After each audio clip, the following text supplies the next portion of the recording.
Dude, why are you the same color as your wall? I don't know. Should I change my shirt? Maybe. All right, hold on one second. You do blend in quite well. Hold on.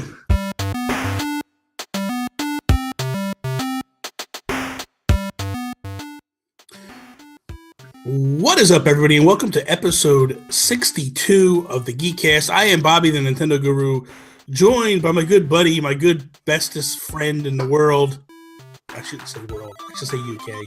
Did I say world? No, you said it now. Sorry, Sean. Toby, what is up, Toby? What is up, Bobby? I'm doing very well. It's very dark in this room. I'm actually in the apocalypse in the UK. There was a big problem. Something bad, like something big went down, and now there's no lights, no electricity. I'm actually running this off of a little generator I've got, so... You were so No, I just... True story, Toby is so white and pasty that he decided to turn the lights off so he can see himself clear, and it actually worked. He turned the lights off, and he's not completely in the dark. Yeah. There's the sunlight coming in, but when he had the lights on, it was like a white ghost sitting in the room.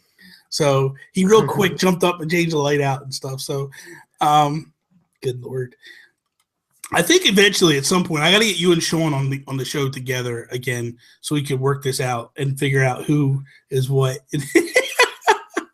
I'd like that actually, because then I could put Sean in his place once. Oh, God, stop. This is bad. And if you guys don't know what I'm talking about, I also have another podcast that I do with my friend Sean Capri, and there's this little rivalry going between Toby and Sean, back and forth. Toby says something, and then Sean will say something on that podcast, and then vice versa, back and forth. So it's been fun. It's been a lot of fun. So shall we kick this off, Tobes? Yeah, let's do it. Let's kick this show off like we do each and every episode with our Geek Outs. And what are you geeking out about? I am geeking out about Jonathan Blow right now.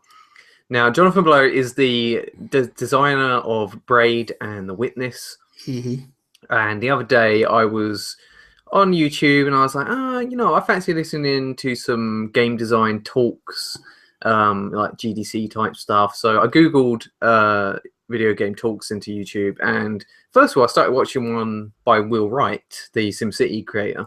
Mm-hmm. And he was very interesting, but he was talking a lot about the social analytics of gamers and how his games are sort of affected by the way, because he's all about simulation games like SimCity and stuff, and so that's quite interesting. But then on there I clicked to Jonathan Blow, and he was talking about how he came up with the idea for Braid, and he was talking about doing prototypes and stuff, and it's just so interesting hearing that guy talk, because he's in my mind, I think he's a genius, and he's so sort of, I just love his philosophies of game design and the way games should be made, and because he thinks that the big AAA sort of world of games have to be made to sell, and there's he understands that it's a business, but he's more into the artistic side of it.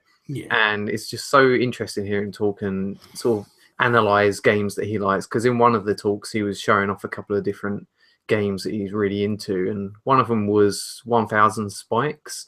They have 1001 Spikes on 3DS, which is like a sequel or a re-release or something, but it was just really interesting the way he broke down the game in the video and everything. So I encourage it, if anyone's into learning about game design or just wants to know a bit more about what goes into the thought process of level design and stuff, just Google Jonathan Blow game developers talk or whatever, and highly interesting. That's cool. I gotta check that out. I didn't play Braid. I haven't even played what is it, The Witness? I didn't play either of those. And Braid I want to try it. I want to give it a shot. And I can get that on PS4, right? No, I think it was like an Xbox Live arcade game. So so I can't even. Yeah. Well, when I get my Xbox One, I'll get it eventually, if I can. Yeah. But myself, I'm geeking out about this indie box that I just got last week. I did a video this past week on it, like an unboxing. Wasn't that your Geek Out last week? Well, my Geek Out was because I was getting it, but I actually got it, and it like the stuff that's in it was amazing. Like it was just awesome. It really was. Like it had the soundtrack for Dig, and it also had one track from Heist on there. But the cool thing was like I didn't realize everything it had. Like it looks like an NES box when you open it up, and then, like, it's like if they had special editions of NES games back in the day. Man. And it's like the instruction booklet looks just like an NES instruction booklet, and it had like a USB card that you could like put in and play the game, and it's all Steam driven. The whole box is Steam driven, so it's got to be you have to have a Steam account in order to play the game if you want to play it. But it's just so cool, like it really is, and to the point where I haven't gotten a subscription, but I'm considering like going back and seeing what other boxes they've done and picking them up as well. Like I did see that they have an Axiom Verge box. Yeah, so dude, that one looks cool. Yeah, I want to get that box if it's still available. Yeah. But there's just some really cool stuff in there, and I was like blown away by it. I was like, this is just impressive, It's actually, honestly, other than the box that Evilos gave me, it's the first box I've ever gotten. Like, I've never bought a Loot Crate or any of that stuff. And so to get it and, like, just have the whole thing themed around SteamWorld Dig was just awesome, because, that's one of my favorite games. It's definitely one of my, I would say, in my top 3 all-time favorite indie games, hands down. Like, it's just awesome. It really is a good game. So just to have that box just wrapped around the whole thing and just be everything, like even the burlap bag and stuff and all that, like just awesome. The whole thing, it was just phenomenal.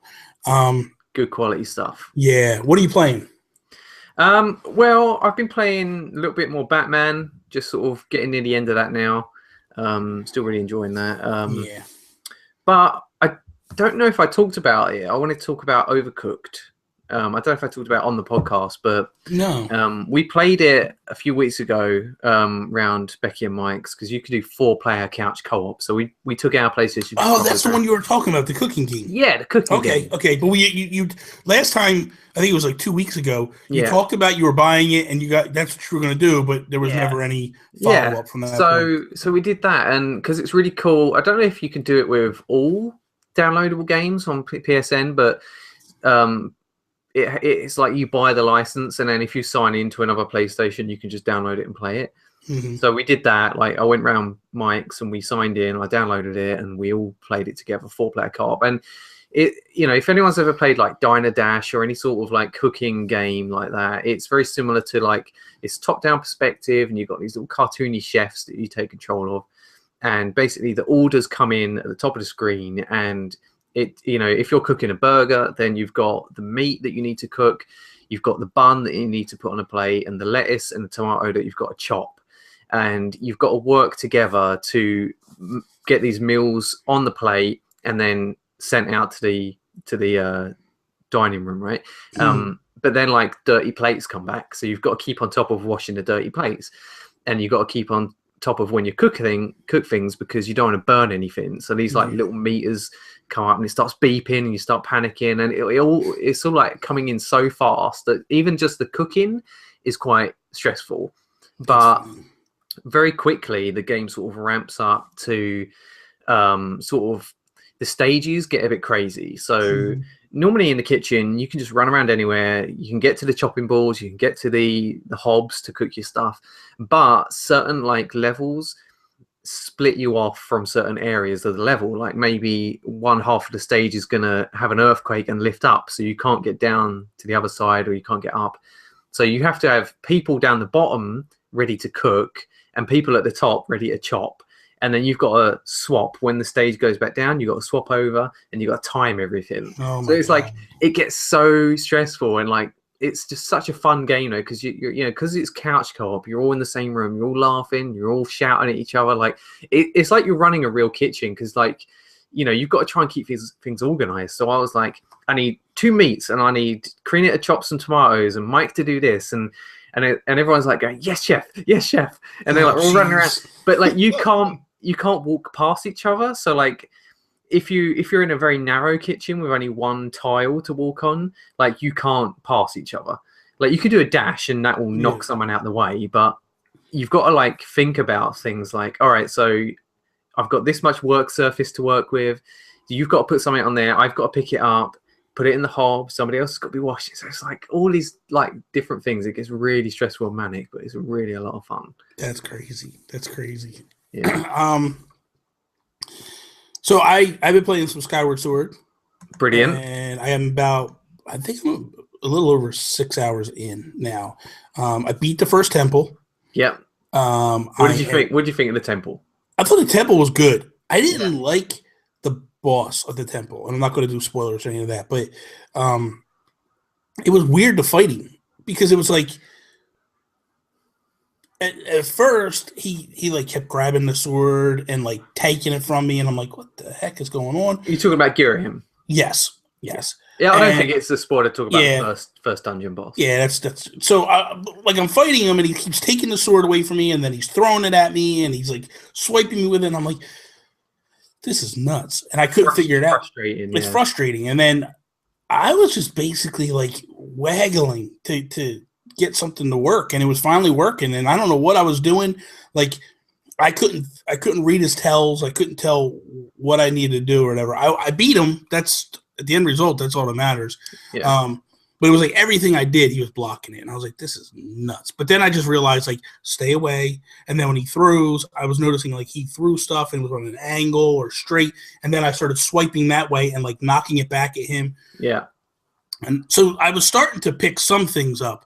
But overall, it was good. I liked the first temple. There was it was good puzzles, man. Really what did you think of the item for that temple and how it was used in the puzzles? The beetle. Oh yeah. I was trying to remember what it was. Yeah, that was cool. It's just,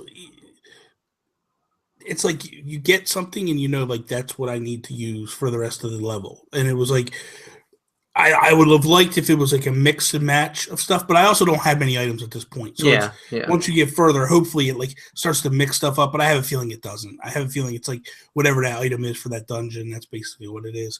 I did like the beetle. I like using it. I've been trying to use it in other elements after that. Mm-hmm. But I liked it. I liked the control, the controlling it, and it was pretty easy. It really wasn't that difficult to do. Yeah. Can't stand Fee. No, she's obnoxious, man. The worst thing about her is I think she's worse than Navi in a way that as soon as you go into an area or a room, she jumps out and she's like, oh, there's a 90% probability that there's something good in this room or whatever, or you've got to do this or you've got to do that. And it's always like she never trusts you to figure anything out on your own. Yes. And that takes a lot of satisfaction away from the puzzles. Absolutely. And the thing for me is like there was a couple times I tried to walk and I was going the wrong way. And nope, can't go that. Don't go that way. It's not. You should go the other way. And I'm like, whoa, like that's not Zelda. Zelda is like it's not exploration. Yeah.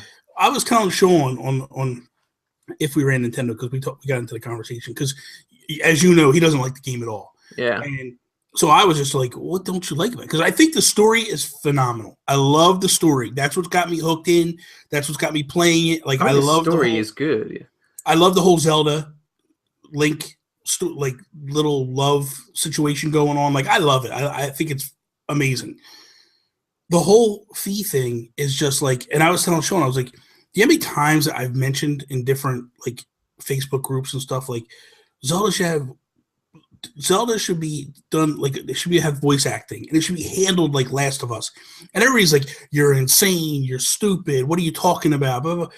Dude, Fee would have been so much better being a little sidekick that walked along with you and talked to you and just offered. Like if Fee was Ellie and you were Joel in that theory, like it would have been handled so much better. The fact that she like flips out of the sword and stops you from doing something is so frustrating. Yeah, I mean, it's kind of the law that she is part of the Master Sword, though. I get that. I understand it. Yeah. So, like, if she was a separate character, I think they'd have to just get rid of that connection completely. No, they don't have to. She could be a ghost or something that like floats around. Like she stays close to you because you have the sword. Like that would have been fine. I wouldn't have minded if she was like close to me, like maybe trailing just behind me or something. Like that would have been fine with me. I didn't like the fact of her stopping me consistently. Yeah, like, yeah. That was frustrating. That was just as annoying as Navi, but I think that it is good that she's not always there, like floating with you, because Zelda is a very isolated, like Link's a very isolated character, and in Zelda games, he's usually on his own quest, doing his own thing. He doesn't usually have another character with him at all times. Well, let's be honest. This game, he has a character with him at all times. Yeah, I know, but like she's hidden for 2 seconds. Yeah, well, she's not always visible, so like you are wandering around, and when she's not popping out of the sword, then it does still feel like that. Yeah, but what's the difference? My thing is like I'm just saying, if you could see her, it wouldn't bother me. It wouldn't bother me. It would bother me because I would rather see her than have her pop out and stop. Yeah, but you wouldn't be. You might as well be playing 4 Sword Adventures at that point because you're not alone. You're not alone because you're not alone now. She's in there. You are alone. You stop. This is ridiculous because the fact that she jumps out and stops you from going someplace, or she'll say, "Hey, if you need anything, just let me know." And I take 2 steps, and boom, she pops out and starts talking to me. I didn't call you. I didn't tell you to come out of your sword. Stay where you were. I don't want you here. I'm just saying, stop. Like, if she was out, it would be worse. In a normal Zelda game, I would be fine with what you're saying. In this particular Zelda game, no, I disagree because I would rather her just in there, like talking to me, offering words of advice or whatever, and letting me do my own thing, just like Last of Us. Like Ellie's there and she's talking, and sometimes she's offering stuff, or sometimes she's just like looking at something. So I understand what you're saying is that if she was there as a separate character, it wouldn't break the flow of gameplay. Like you wouldn't have to turn and look at her and not be able to move. Yes. Like she would just be talking as you're going about. They could have handled her character better. That's definitely, yeah. That's my opinion. I just feel like that's just nonsense. Like I get what you're saying. Like it's always been this way forever, but this game doesn't have that. Like there's that element of her being involved in everything you do. She was the very. Dude. I just want to cut her head off. Fire was the very first thing to be unveiled about Skyward Sword. It was a piece of artwork they revealed at E3, and it was just her, and people were speculating what sort of character she was, and so it's like she obviously is a big part of the game. And Nintendo were very proud of this character. Question for you: does she back off a little bit later on in the game, where you're like gonna have to keep dealing with her? You have to keep dealing with her, but Thank you. Not from memory, but well, I'm just trying to remember, like, if she is less frequent, but I don't know. I mean, because you are still in the very early stages of games. Yeah, that's the other thing I keep saying. Like, I'm now in the second part of the world, the fire section. I guess it's the Goron mines or whatever. Yeah. It's the Eldin volcano area. Yeah, it's harder, man. It's definitely much harder, but we'll see. The first one I didn't have any problem. I got through there no problem, and this one's a little bit more tough. Are you enjoying combat with the enemies and having to use your sword in a particular way? Sometimes yes, sometimes no. I haven't really gotten into anybody where it has to be like perfect. Like I've thrown a sword and they've blocked it, and that's fine, and I just come another way. Was it Gyram? Yeah. Gyram. He was more difficult in terms of like, because I just couldn't read like, hey, if I swing the sword this way, will it connect? Because every way I was swinging the sword, he was blocking it. So I don't know if that was just, he just blocked everything you threw, and that was part of the thing. He's very tricky. The thing is, you're going to have to like learn how to fight him. So, because, well, I'm not going to say anything, but like, just learn how to fight him. Like, if you need to look it up, look it up. Yeah, I will. Because I found him frustrating. But the general world enemies, like the Deku Bubbas and that, like they're all cool. They're cool, and they are very easy to read. Like you say, you can tell like they're opening their mouth one way or the other way. Yeah. And then like you know, the bokoblins have got swords and stuff, and they're holding them in a certain direction. Like, if anything, this has gotten me more excited for Breath of the Wild. Yeah. Because I know the art style is kind of similar, not perfectly, but it's similar. The characters are very similar. I'm looking at this and I'm going, this is kind of cool. Like, because I'm playing the game in the very beginning. Like, obviously, this is the prequel to all of the franchise. Yeah. So if the new Breath of the Wild is basically like the tail end per se, like the latest iteration, and we're basically looking at the bookend of the story. I'm excited for it because I think it's cool. I really do. I like it. I like it a lot. And I do love the art style. I gotta tell you, man, it looks gorgeous for Skyward Sword. I don't know that for me, the only way I would have accepted an HD remake of this is if they would have adapted the controls to be controller based, and I don't know how you do that. You can't. You can't do that with this because of the fact of like the swings and stuff. The only thing I can think of is like maybe if you use the controllers, like if you push the controller on an angle, Link would swing the sword on an angle. I don't know, but I know that there's really not a clean way to do this. It's not like Twilight Princess where there was two control systems basically mapped out. One was for the controller, one was for motion controls. Yeah, it's like GameCube and Wii. Yeah, so then when they made the HD remake, it was simple. Graphically, I would have liked to see the up-res because it looks good, but you can see a little jank on it's definitely a bit blurry in places. And jaggedy on the corners. Yeah. But I like it. I'm enjoying it nonetheless. Like, speaking of visuals, right? Did you see the latest gameplay videos of a Paper Mario Color Splash? I have not.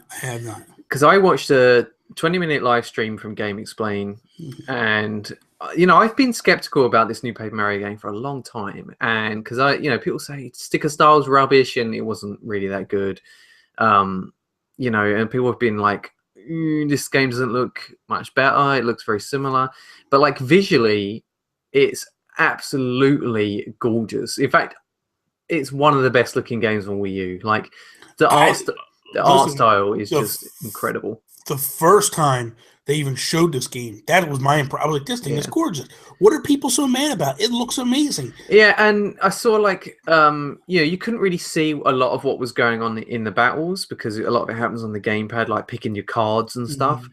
But in between the battles, like all of the world stuff, like going around and talking to people is very funny, and it's very creative in the way that you find the toads and stuff in certain areas. Yeah, just like, I don't know. I feel like I'm going to end up getting it. I'm getting it. There's no doubt about it. The minute I saw this game, I'm like, I want it.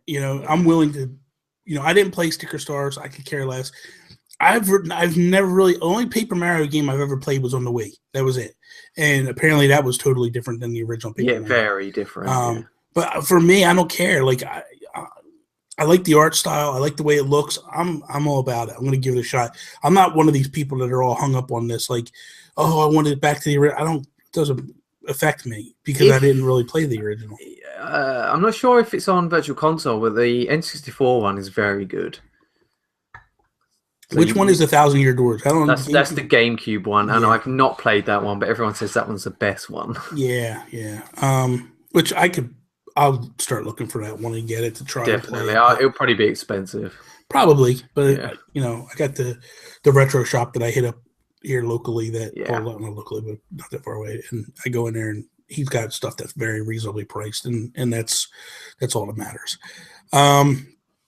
Okay, so moving along, our topics for today. The first topic is basically I wanted to run through some consoles, popular consoles that were done over the past, 20, 30 years, and go through them and pick our favorite games off those consoles. So obviously the first one is the NES. What is your all-time favorite game on the NES and why? So I was thinking about this, and I never had an NES as a kid. I got one later, like only a few years ago, actually. I mean, I might have played them a little bit as a kid. I don't really remember though. But so I'm like not deeply ingrained in the library of games from the NES. But I was looking it up, and from the games that I have played, I was thinking it's got to be Mario Bros. 3. Okay. Because like that was a very late NES game, I think, and they clearly are getting a lot out of the console by that point. Like that game is a phenomenal Mario game. Yeah. A lot of people say that's their favorite Mario game of all time. I would disagree, but yeah, that's. I mean, I just think like it's probably out of the 8-bit Mario games, it's the best. Oh yeah. Well, my favorite is Super Mario Bros. 2, like in terms of Mario games. I like that one better than the dark horse of Mario. I know, and I love it. I don't know what I love that game. Maybe because it was so different and it brought in a lot of stuff that was you didn't really think of, in playing Mario games. Some things came out of it and a lot of things did. Well, yeah. Like the Shy Guys. The Shy Guys has still been around. Birdo has made an appearance a couple of times. That's never happened again. And a lot of the characters' attributes, like Luigi being able to jump really high, and Toad running fast, Peach floating, all of that stuff came. That stuff's carried on. Yeah. So for me, that's always been my favorite. And the music I liked. It was just like, and to me, it was like really cartoony at the time because like it was the first time you had like Mario that looked like what you saw pictures of. You know what I mean? Like the first Mario didn't look anything. It was weird. It was 8-bitty. It was goofy. And then when you had the other ones, it just was good. But for me personally, and it's hard because I got 2 games. I always say Mike Tyson's Punch-Out is my all-time favorite game. And I used to always go back between that and Kid Icarus. But I would probably stick with Mike Tyson's Punch-Out just because I had so much satisfaction when I finally beat Tyson. Yeah. And I played that game so much. It was probably the game I put so many more hours into than anything else growing up. And there was so much lore behind it in terms of like when you went to school and all the kids were talking about it and everybody was trying to beat Tyson and let alone get to Tyson. And every day you would, you'd have all these kids in school on the playground talking, like trying to figure out strategies, how to beat certain characters. And like when the first kid finally beat King Hippo, it was like, holy crap. And everybody was excited to go home that day to go try to beat King Hippo. And then it was like, oh, this works. And then you get to the next guy and it was like, all right, and then we go back and we're like, hey, did you fight the next guy? And can you beat him? And everybody would struggle and they couldn't beat him. It would take like a week or 2 before someone would figure out how to beat that character. And then we go back and it was just that whole time was just amazing. I bet the same thing happened with the Legend of Zelda because that's a game with a lot of obscure hidden caves and stuff. You've got to burn the bushes and everything. Yes. So that game took us, I would say, a good year to a year and a half to beat. It was crazy. It was nuts, man. The thing of it is back then, like that was like finding out that Samus was a girl. Yeah. Like when you beat the game, you would just see Samus there. But then if you beat it quickly, then all of a sudden clothes would start to come off. And the first time people realized it was a girl, they were like, holy crap. That was that whole era. Like we didn't get the news like you get today. Like honestly, if a game came out like that where you had a character that looked like a guy, you thought it was a guy the whole time, and at the very end of the game, the helmet came off on it, you would know that in a day. You would know that before the game even came out. Yeah. Because people would talk about it and spoil it and all that stuff. And that's just the way it is and the way it is now. But back then, you didn't have that type of news sourcing. Your community and your know-how was very small. It was the lunchroom table. Like whoever you sat with at lunch, that was your people that you would talk to about how to beat certain things. So yeah, it was definitely different. Yeah, and Zelda took forever to beat. And it was like you said, like, how did you get to that dungeon? I can't pass this room. How do I pass this room? And it was like when somebody realized, like, oh, you got to drop a bomb here. And I was like, oh, God, okay. And I could bomb the wall and go through. And just stuff like that, like, was like crazy. People were drawing maps and then bringing the maps to school. And then we would all compare our maps and go, okay. Hand-drawn maps for everything. Yeah, legit. I told a story. I don't know if I told it on Sean's podcast. I don't even know where I told it before, but we had my best friend, Dave Maxwell. Growing up, we did everything together, and bless you. And his stepdad worked nights, So during day, when we were in school, he would play the NES. We would come home from school, and he would have maps laying on top of the NES that he left for us. Like, this is where I'm at. This is, and then we would add on to those maps and continue on. And then he would, so it was like a team effort of trying to figure out how to beat this level. You know what? That's something that's missing from video games now. But I think certain games do bring that community sort of aspect together where there are many secrets that people are trying to figure out. And I think games like Bloodborne and Dark Souls have that. Like a lot of people get together on Reddit and they sort of swap ideas and notes about mysterious games like that. I think like they should do that sort of thing more often. Put things in the game that require a group effort to figure out. Absolutely, I agree. Let's move on to the SNES. Or would you like to say the SNES? The SNES. You know what? This one's obvious. Like we both had the same answer for this. I don't think we do. I think I'm going to shock you on this one. I know I'm going to shock you on this one. Okay. So all time, I bet you I know yours. Tell me. Link to the Past. Yeah, of course. That's not my all-time favorite game on the. What are you talking about? It clearly is the best game. For me, it's not the best game. Well, I'm not saying it's not the best game. I'm talking about my favorite game. The game that I would always look and go back and play every single time. And for me, it was ActRaiser. Like, I love that game. That game was amazing. Like, it had the two different elements to it. You had like the side-scrolling. I never played it. Oh, dude, it's amazing. It's amazing. It's so good, man. And the graphics were just like unbelievable. It was It was a launch game, pretty much. It was one of the within the launch window of the console, and I loved it. I played it. I'm not taking nothing from Link to the Past. That's my all-time favorite Zelda game. But for me, like this game, I loved it. You know what I mean? And I don't know. Graphically phenomenal. The whole two elements of it, like you're playing God and you're like clearing out land for the people to build and all that. So it's a very interesting sounding game. But Zelda for you, what? See, Zelda for me, it started like Link to the Past started my love, like ignited my love for the Zelda franchise because it was the first proper Zelda game. Because I didn't really play the NES one, like I was saying, and I just fell in love with this one from the start. And I think that's the Zelda game that really cemented the formula for Zelda games from then on. Yeah, and I think the art style to it is timeless. Like. Oh, absolutely. That's like a game that I always look to for inspiration when doing my own pixel art because I just love the look of it. I don't know if it's just nostalgia or not, but I feel like, it stands a test of time. Like a lot of side-scrolling games don't, but this is like a top-down game and it's got such a strong art style to it that is just timeless, I think. That's the thing for me. That 16-bit era, those games got better as time went on.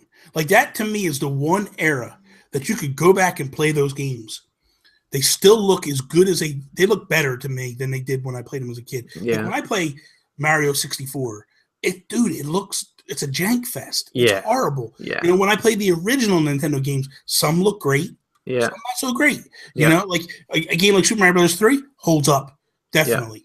Especially in the Super Mario Bros. 1, Super Mario All Stars was the 16-bit upgrade, and that's the version of a lot of those games that I remember. Yeah, Super Mario Bros. 3 on the All Stars is the one that I played. And so like a lot of those games just look amazing. They still do. So for me, like I look at that Zelda game, and that's why I love it because I love pixel art, and it just over time it doesn't lose its luster. And it plays so well, like all the different items you get, and the dungeons, and the music, and just everything about that game. Yeah, it's definitely a great game. There's no taking that away. Nintendo 64. All right, so this one, I was weighing up two different games. I'm not going to say Zelda because as much as I love Ocarina of Time, I feel it's overrated now. And it's a great game, but I never put it on the pedestal that everyone else seems to. I mean, I don't know. I mean, I do enjoy it, but I always feel like the tail end of that game just doesn't excite me. Like not like A Link to the Past excites me the whole way through. Yeah. And so I'm going to say Banjo-Kazooie is my favorite N64 game. It's a good game. It's a real good game. I can't take it. Extremely characterful. The graphics were amazing. Like all the different types of things you had to do in it, all of these different worlds, getting the jiggies and like saving the Jinjos, and just like I said, so much character in it. Like every world, all the characters you meet. It had like Christmassy things in the snow world, and it had like a swampy level, and your different abilities with Kazooie. Like you could get Kazooie to like, you could get on Kazooie's back, and she would like stretch her legs and wear some Wellingtons, and then she could walk across the swamp, whereas you couldn't before. Like just so much creativity went into that game, and it's just lots of fond memories of playing that. For me, I just think about the time, and at the time, it was probably the last couch co-op era for me.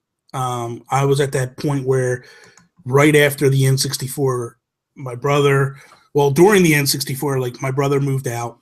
I was still living with my mom. Well, actually, I moved out. My brother moved out, then I moved out, then I moved back home.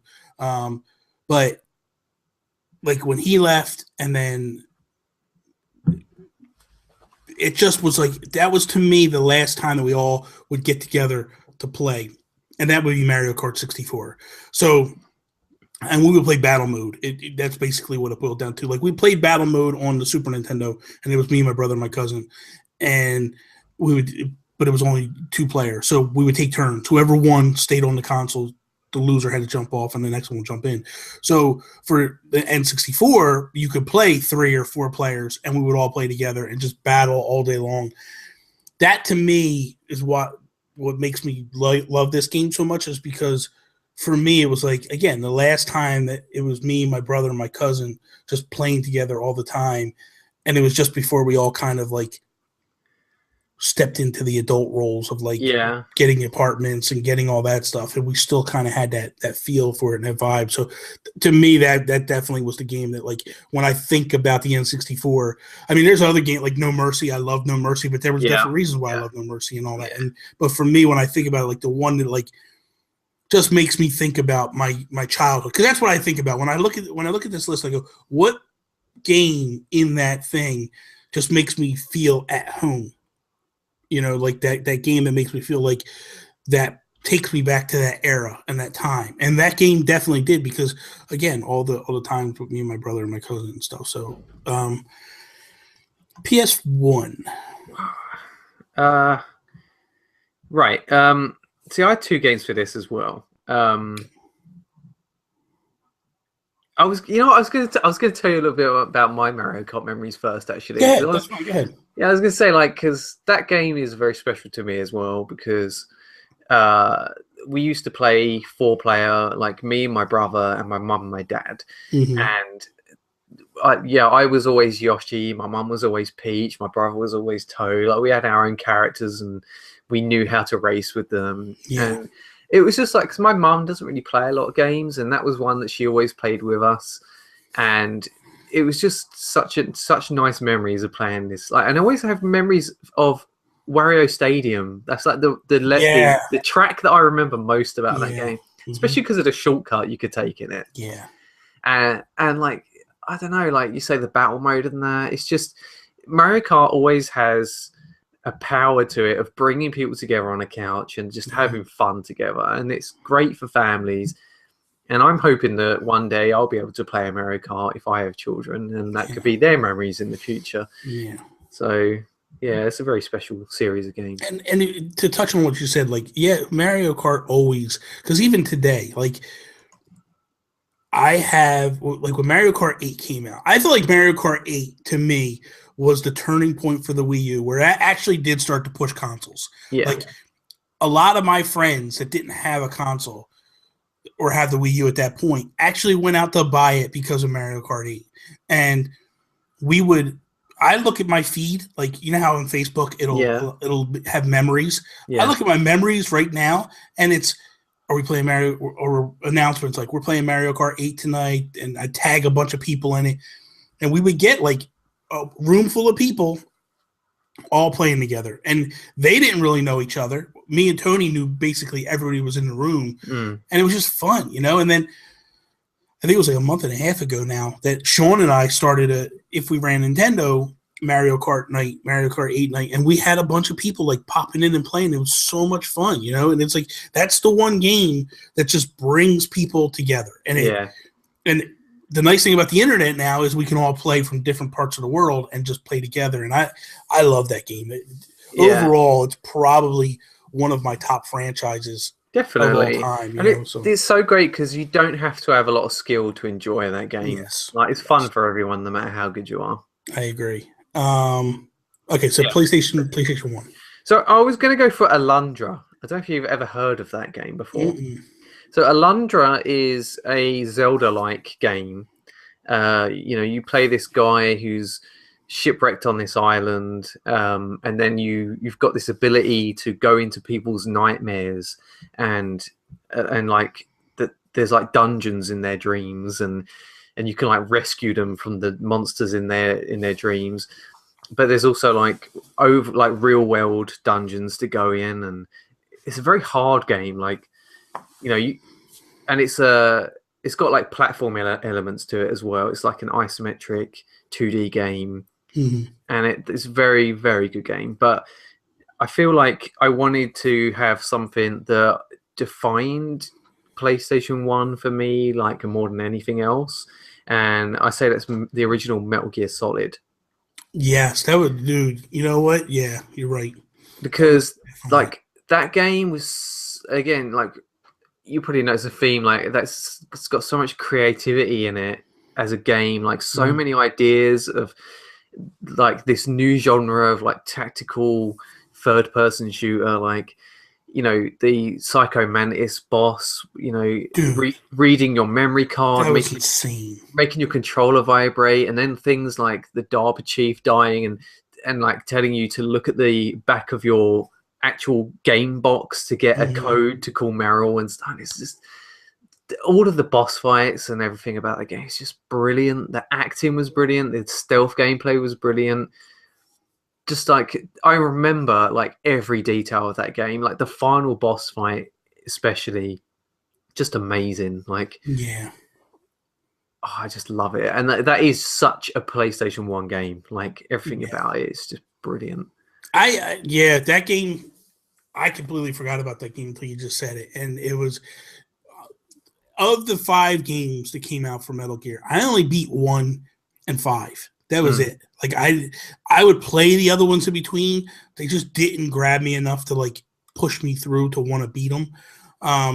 1 was phenomenal, really. It really was. And like you said, like the reading of the memory card and like telling, oh, I see you like this game, and know, Castlevania or whatever Konami game was on.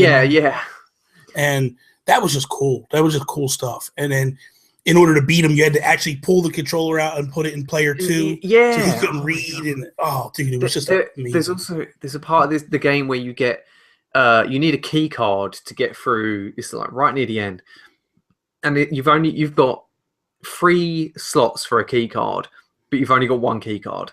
Yeah. And you've got to go to specific areas of the base. Like there's a hot like lava area, and you have to go and stand close to this like area so the card heats up and changes shape, and then you've got to quickly get back and put it in, and then you've got to go to a cold area and you've got to like freeze the card. And it's just like, and they didn't like explicitly say it. It was like, it wasn't like fire popped out of like Snake's boots or whatever, and say, you've got to go and do this. Like, I love it. It's good. It's good. For me, I would probably say Final Fantasy VII. I almost said that as well. Yeah, for me, that's what made me buy a PS1. I wanted nothing to do with a PS1, but what it was I loved Final Fantasy 3, 6 for the rest of the world, but I loved it so much on the SNES that I had to have this game. And I was like, I'm buying it. That's the game it's gonna force me to buy it. I'm gonna buy it. Launch day, went into, at the time it was EB Games Electronic Boutique, and I went in and I was like, I want a PS1 and Final Fantasy VII. And they were like, wow, okay, here you go. And I went home that day and I started playing. It's not my favorite Final Fantasy game of all time, but when I look at, as much as I love, Metal Gear and all that stuff, like I felt like without Final Fantasy, I wouldn't have played Metal Gear. So I have to view it as Final Fantasy is my is the game for me that defines that console, because without it, there is no other games that I played on it. And, because there's games like I love Crash. There was a lot of stuff that I enjoyed, playing at those times, like the NASCAR games and all the stuff that we played, the Madden games. But for me, it was just that game was what it was. And I don't feel like they've ever been able to get back to that formula from then. I feel like the whole series has kind of slow decline ever since then, to the point where now, like Final Fantasy, like I'm going to try Final Fantasy 15, but I don't feel like it's a Final Fantasy game at all. I feel like it's more like a Monster Hunter game, if anything. But all right, so I think the next on the PlayStation 2 list, I might make you change your mind about that, because I think there's a game on there that you haven't played. Anyway, okay, I was going to say as well that the PlayStation 1 on this whole list of favorite games, that was the hardest console for me to choose, because there are so many good PlayStation 1 games. And I feel like we should do a whole episode at one point just on PlayStation 1 games that we liked. We could do that. Get another PlayStation gamer on, and absolutely chinwag about that. GameCube. Can we do PlayStation 2 first? You want to do PlayStation 2 first? Yeah, because my game will follow on from your game. Okay, good. So my favorite PlayStation 2 game is Final Fantasy 12. Okay. And have you ever played it? No. Right. So they are doing after 10. I gave up. They're doing a HD remake on PlayStation 4, and it's out next year. So I hope that you play that, because for me, it's one of my favorite Final Fantasy games ever, and it's such a beautiful game. Like, it's huge. The graphics were amazing. Like, and the combat system, I think, is one of the best Final Fantasy combat systems out there, because it ditched the you take a turn, I take a turn, sort of slow paced combat. And, there's nothing wrong with that, but I prefer the way 12 did it, which was more action orientated, in that you still you still had a bar that filled up and you picked your attack, but it was like you could run around the enemies and position yourself. And your other characters in your party, you didn't directly control them, but instead you had this system called gambits, and that was like you had a list of commands that you'd give them outside of battle, and they would follow your list like to a T. So, and you could like buy different, like from the shops, you could buy different commands to give them. So you can say, like, if your health slips below 25%, then cast a cure spell, and then they'll do that in battle. That's cool. And like, or you can say concentrate on this type of enemy and cast this type of spell, or defend the leader, or go out and do your own thing. Like, there's like lots of different ways you can teach your party to fight in the game. But the battle system sounds similar to like a Xenoblade. Yes, it is kind of similar to that. Yeah, I think Xenoblade was sort of an evolution of it. Yeah, probably. Yeah, but yeah, it's just the combat was great and the story's great. Like, the dungeons are really good. And it's like more open world as well. You can sort of go a lot of different places, and it's not as like structured as the Final Fantasy 13 games were from that point. Like, I think that was like the best Final Fantasy game before it started going downhill. Yeah, for me, X was the last one I played. Like, when I played that, I was just like, oh, I can't do this no more. It's just bad. It's just not enjoyable. And for some people, they love those games, and that's fine. But growing up and playing a certain style, and then all of a sudden it just went into a weird direction. I started to lose it, and I never went back. So that's why I didn't play 12. And 11, I believe, didn't 11 go online?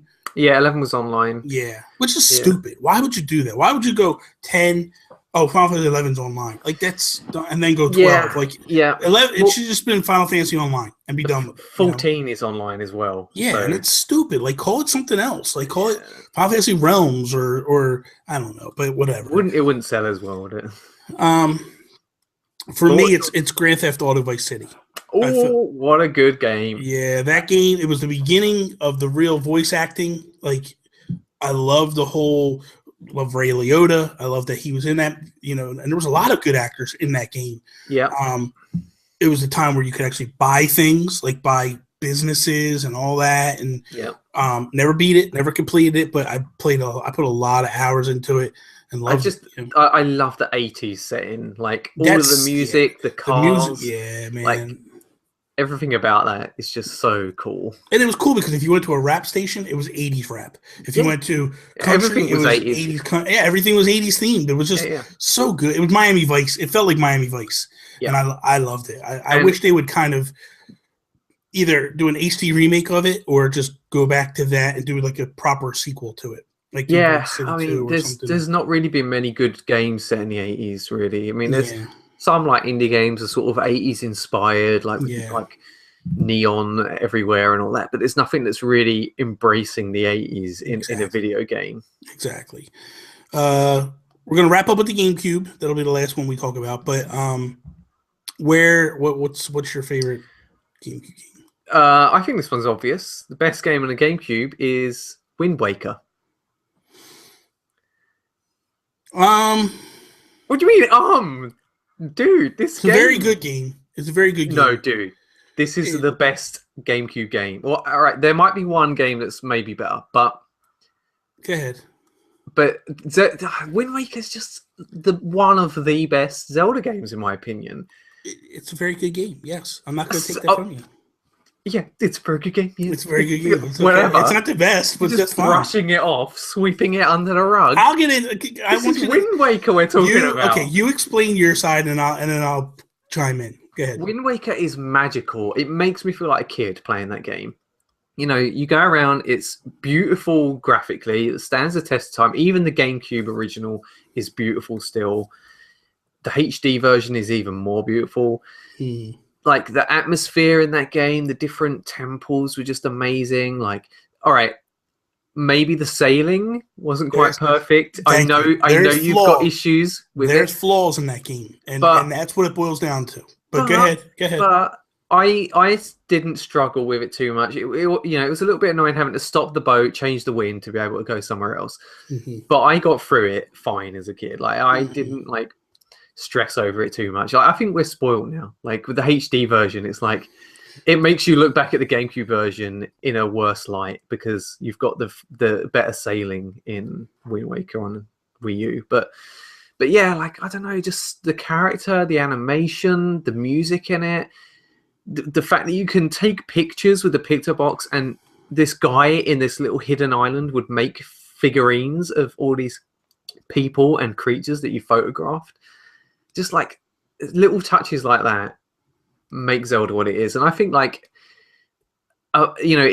it's like if you take A Link to the Past and you imagine that as a fully 3D game, like the feel of it, I think would be something similar to Wind Waker. Possibly, yeah. I agree with that. So for me, I have 2 GameCube games from my original collection. Now I did just buy Galaxy. Or not Galaxy, Sunshine. But that I'm not including that. So when I go back and I look at the 2 GameCube games that I carried with me from the point I had them to now, and that's Wind Waker, and that's Animal Crossing. And for me, the definitive game for me was Animal Crossing. And the reason why I say that is I didn't complete Wind Waker because the sailing got me so annoyed and so frustrated of having to stop. Oh my God, I'm going the wrong way. Shoot, I got to turn. And then oh man, I'm not going to make it because I just didn't do the wind perfectly. And I got to change again. That was so annoying and frustrating to me that I just stopped playing like midway through the game and I gave up. With Animal Crossing, what I loved about Animal Crossing was it was the first true virtual console where you would get NES games as gifts. And then you go into your basement, you put it down, and you see an NES console, and you click it, and you can go back and play the original Zelda, the original Mario, Ice Climbers, Punch Out, like all these games that I loved as a kid. It was the first time I could actually go back and play them on a home console because I had gotten rid of all those consoles. And it was just like, oh, this is amazing. This is so cool. I can go back and do that. But what it did was it tricked you. I went in trying to get those games so I could play them and fell in love with a totally different game. So much so that like every iteration has come out, like I have to own it. I have to go back and play it. Like it's just carefree. Like there was nothing quite like sitting home on a Sunday afternoon, and it could be raining outside, and I would just have all the windows open and listening to the rain and just playing Animal Crossing. And that music was so peaceful, and I would just sit there for hours fishing and doing all that stuff. Like I loved that game so much. So I'm not saying that Wind Waker's not a great game, but I just felt like there was flaws in it. And I felt like when I looked at it overall, Animal Crossing was a game that was just more near and dear to my heart and brought me back to my childhood. And that's what made me fall in love with it so much. And dude, I played forever on that game. Like if I go back now and I still have my save card and stuff, and I go back and I'm like, holy crap, look at this. And it was cool because it was kind of Zelda-ish. The original Zelda, like you would have a grid, and when you went off the grid, the thing would shift. And that was kind of cool because the whole thing was kind of like that, where if you moved, and the moving was kind of Zelda-ish, the way it was built, like a top-down Zelda game. So, but that's where I'm at. But, what about Metroid Prime? Did you ever play that on GameCube? I couldn't because I couldn't play first-person games. Oh, yeah. Even to this day, like I went back and bought the trilogy, and I started to play 1, and I started to get sick. Metroid Prime is my honorable mention because that is such an amazing game. It's an amazing game. I'm not going to take it it looks gorgeous. It's cool. I like when you drop into the ball and and it becomes third person and goes. And if I could run around as a ball the whole time, I probably could play the game and finish it. But so that's our list of our favorite games of that thing. I think I like what you said. Let's go. We can go back and maybe sometime. PS1, we can go through some other consoles too as well. I like the PS1, but definitely that'd be a good thing to do next. Real quick, let's go into NX. I said like 2, 3, whatever games that you would want at launch. And so that's what, we know we're getting Zelda, so that one's off the list. Oh, is it? I put Zelda down on my list because it's, you're getting it. I know I'm getting it, but I want it. No, that's not what I wanted. I wanted games that you don't know that you just want to see have there. So all right, yeah, I've got. You're getting Zelda. I'm getting Zelda. That's on my list. I've got 3. It's fine. Okay, good. So what's your first one? A proper 2D Metroid game. Oh yeah. Because I feel like, as much as I love the 3D ones, I've been looking more at the 2D ones lately. Playing a bit of Metroid Fusion. I watched someone play through the fan-made Metroid 2 remake, and I feel like Nintendo hasn't made a good 2D Metroid in a very long time, and I think it would please a lot of fans, and certainly please me because I'm loving Metroid Fusion and Super Metroid. Like, people hold that game so high, like that is like one of the best SNES games ever. Absolutely. And if they could just reproduce that, I think they would bring a lot of long-time Metroid fans, because people have been craving for a Metroid for a while. Federation Force, it's just a kick in the face. People are annoyed by that. What I would like is if they kind of did a Metroid game in the style of, like 2D, definitely, but kind of in the style like how they did Donkey Kong Country Tropical Freeze, where there's stuff that takes place in the background. Yeah, 2.5D. Yeah, 2.5D, where you could kind of go back and research. Not every single level where you could go back and do stuff, but occasionally, dude, that would be awesome. Really, I would love it. It would be cool. I think that you could, man, you know what? Now I think it would sell better as well than a 3D. Dude, how would it be if Retro Studios was working on something like that? They took what they had in Prime, and they took what they do in Donkey Kong. Was like, okay, let's do a 2D Metroid. Yeah, people would freak out, man. I think. Yeah, and it would, it would look amazing as well. Oh yeah, I'm with you on that. That would be, dude. That would be cool. That would be cool for me. Animal Crossing. Like that's my favorite game. I just I would love it, because if I love New Leaf so much, and I just think that like if because that's the one thing that Tony and I always would say. Like, we'd be sitting there, she'd be on the couch and I'd be on the recliner, and we're playing Animal Crossing when it first came out. And the one thing we'd always say is, man, I wish we could play this on the TV. So now it's like, if I could get the best of both worlds, where I could take Animal Crossing on the go and then come home and pop it on the big TV, like, dude, sign me up. Sign me up. So that's my first one. What's another one for you? So I was thinking, you're probably going to go, nah, whatever. But when I first bought the Wii, one of the games that I bought with it was Wii Sports. It came with it, right? Mm-hmm. Yeah. And the experience of playing Wii Sports was something that sold me on the motion controls of this system. And it sold my family on the system. And it sold everyone, didn't it? Yeah. And I feel like Nintendo are in a position where they need a game like Wii Sports. It maybe not a sports game, but it needs some new IP that is a casual-ish game that everyone can have fun with, and it sells everyone on the NX as a concept. So I feel like we need something like Wii Sports. So I don't know what that is, but a Wii Sports style game for the NX. That would be cool. You can't knock something like that because it worked. You know what I mean? Yeah. And honestly, like, I think that's the problem that was the problem in the thinking of the Wii U, because they did so well with the Wii and how Wii Sports sold that when they looked at the Wii U, everybody kept going, well, what's the point of this? What's the point? What's the game? What's the killer app? That's the I guess every console goes through that. So it's kind of a no-brainer, I think, to say, like, yeah, you need something like that. And so I kind of agree with what you're saying there. Mm-hmm. I would love a new 2D, and I would take 3D, I guess. I wouldn't really care, but I would love another Kid Icarus game. I love the original so much. The one that came out on the 3DS, it was good. I just didn't love it, and I would love to be able to go back and play something similar to the original, because when I played the original, I felt like this was so good. Like, I always, as growing up as a kid, I always felt like the top 5 NES games were Mario, Zelda, Punch-Out, Metroid, Kid Icarus. When I looked at those 5 games, I was like, these are the games that, to me, define what the NES is. I mean, there was other games that came out that were really phenomenal, Castlevania, all that stuff. But those 5 games were the ones that really drew me in.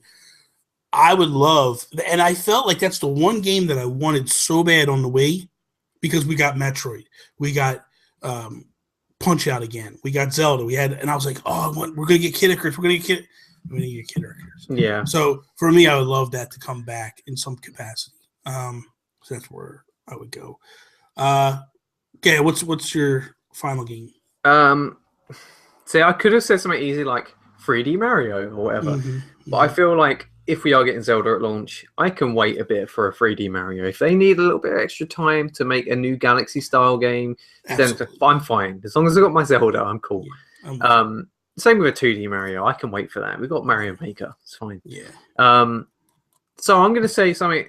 A game that I would love to see is a sequel to Zack and Wiki on the Wii. Nice. So I loved that game. That's one of the best Wii games. And everybody says it. I've never played it. It's amazing because it's like I'm gonna give it a Wii U. The thing I don't know if you'd like it that much though, because it's a lot of motion control. Like, you have to be accurate with the way you move the Wii remote. I mean, a lot of it you can just waggle for, and it's like a puzzle game.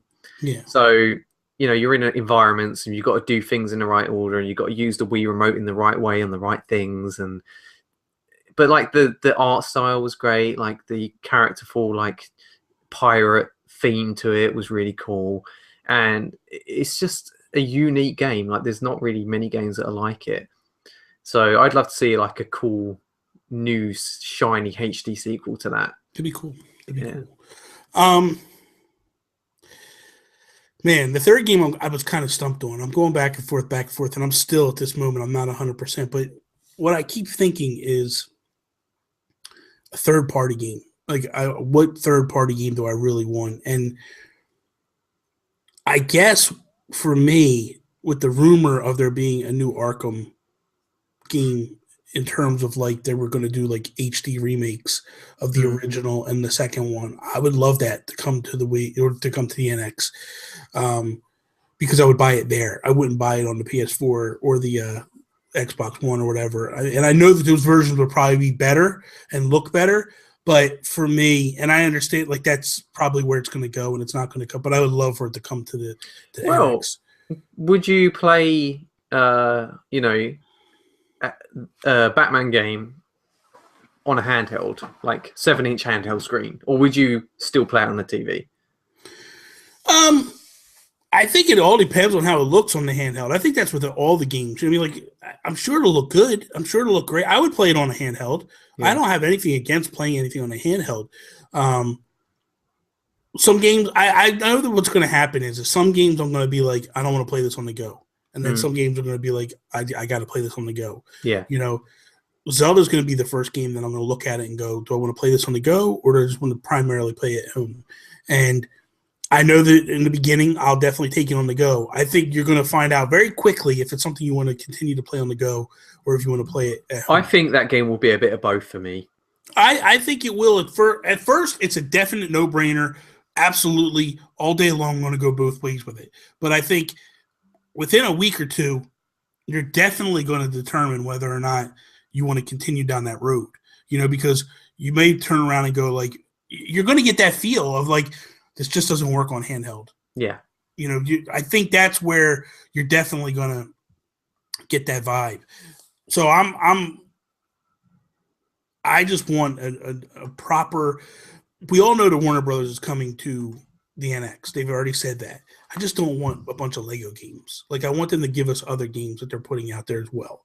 And I want them done properly, not half-assed like they did with, you know, Origins. And so that's my main thing. Like, if you're going to do it and you're going to do it properly, do it properly. You know, if you're going to put it out on that console, do it. And that's my answer to all the third parties. It's like, that was the problem.